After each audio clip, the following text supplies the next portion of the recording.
Reservation system in India. భారతదేశంలో reservation వ్యవస్థ.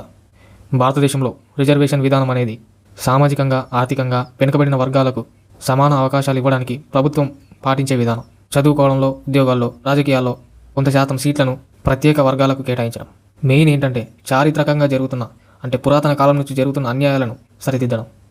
అంటే కుల వివక్ష కారణంగా వెనుకబడిన వారిని ముందుకు తీసుకురావడానికి, సామాజిక సమానత్వం తీసుకురావడానికి, వెనుకబడిన వర్గాలకు అవకాశం కల్పించడానికి రిజర్వేషన్ వ్యవస్థ అనేది ఏర్పరచడం జరిగింది.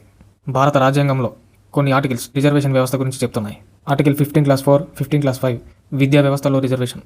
ఆర్టికల్ 16(4) ప్రభుత్వ ఉద్యోగాల్లో రిజర్వేషన్. ఆర్టికల్ 330, 332 శాసనసభ, పార్లమెంట్లలో రిజర్వేషన్.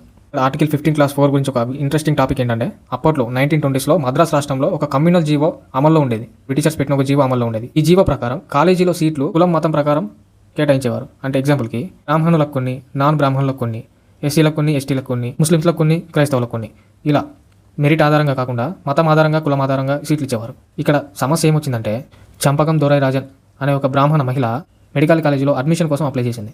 ఆమెకు మార్కులు ఎక్కువగా ఉన్న కులం రిజర్వేషన్ కారణంగా సీట్ రాలేదు. అప్పుడు ఆమె కోర్టుకు వెళ్ళి ఇలా చెప్పింది: ఆర్టికల్ 15(1)కు విరుద్ధం. ప్రభుత్వం కులం, మతం ఆధారంగా వివక్ష చూపరాదు. ఆర్టికల్ 29(2)కి కూడా విరుద్ధమే.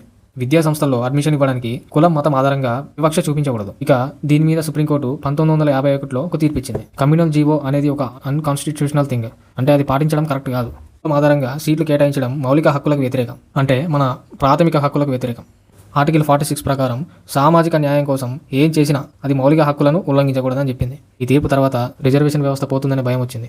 అందుకే ప్రభుత్వం ఫస్ట్ కాన్స్టిట్యూషనల్ అమెండ్మెంట్ చేసింది. అలా ఆర్టికల్ 15(4)ను ఇప్పుడు రాజ్యాంగంలో చేర్చారు.